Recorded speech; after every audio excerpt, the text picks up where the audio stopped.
हरे कृष्णा, राधे राधे।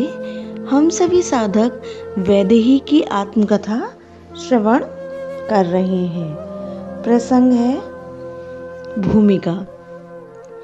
भारतीय मानस का अर्थ केवल पढ़े लिखे शिक्षितों का मानस नहीं है, उसका मूल अभिप्राय है लोकमानस। इस लोकमानस की भारतीयता का लक्षण है काल के आदिहीन अंतहीन प्रवाह की भावना। जनमानस में आज तक सीता का मूक स्वरूप ही विद्यमान है।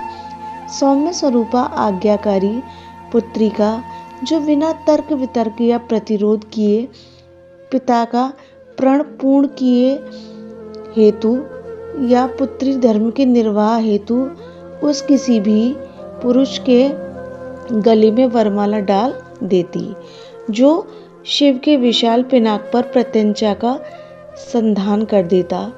उस समर्पिता सहधर्मिणी या सहगामिनी पत्नी का जो सहज भाव से सारा राज्य सुख तथा वैभव त्याग कर पति राम की अनुगामिनी बनकर उनके संग चल देती है, चुनौती भरे वन्य जीवन के दुखों को अपनाने। सीता के चरित्र पर अनेक ग्रंथ लिखे गए हैं। अधिकांश में उन्हें जगजननी, शक्ति स्वरूपा या देवी मानकर पूजनीय बनाया गया, किंतु मानवी मानकर उनके मर्म के अंतस्थल तक पहुँचने, उनके मर्म की था लेने की चेष्टा ना के बराबर की गई। उनके प्रति किए गए राम के सारे निर्णय को उनकी मौन स्वीकृति मानकर राम की महानता, मर्यादा तथा उत्तमता को और महामंडित किया गया। क्या वास्तव में ऐसा था? क्या सीता के पास अपने प्रति किए जा रहे अविचार के प्रति प्रतिरोध के स्वर का अभाव था? अपने जीवन जनित अविष्ट अपने कर्मों के निहित कर जीती सीता का क्या मात्र पाषाण प्रतिमा थी? क्या उनका अंतस संवेद शून्य था या उन्हें हर्ष विषाद तथा शोक संताप नहीं व्याप्तता था? और क्या हर स्थिति परिस्थिति को उन्होंने सहज स्वीकार कर लिया था, शिरोधार्य कर लिया था, बिना प्रतिवाद किए? यह उपन्यास ऐसे ही अनेक प्रश्नों का संधान है। काया प्रवेश के अंदाज में सीता को आत्मसात कर उनके सघन एवं सूक्ष्म भावना को जिस सहजता और धैर्य के साथ प्रस्तुत किया गया है, उससे इस कृति के पीछे उपन्यासकार का किया गया श्रम स्पष्ट परिलक्षित होता है। उपन्यास की घटनाएं जितनी रामायण सम्मत हैं, इनकी भाषा उतनी ही संस्कृत निष्ठ है।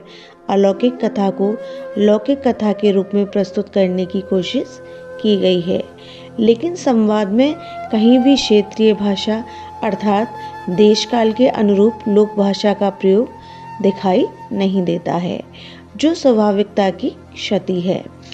रामायण के विभिन्न पात्रों की ही तरह सीता पर केंद्रित अनेक किताबें पहले भी लिखी गई हैं, लेकिन अधिकांश में उन्हें राम की अर्धांगिनी के रूप में प्रस्तुत किया गया है, या फिर लक्ष्मी के अवतार के रूप में। दूसरे शब्दों में कहें तो वहाँ भक्ति और श्रद्धा की भावना प्रबल थी, जिसकी वजह से उनके सुख दुख को सहज एक लीला मानकर सहजता के साथ स्वीकार कर लिया गया। सीता को मौन को आज्ञाकारिणी के रूप में प्रस्तुत किया गया।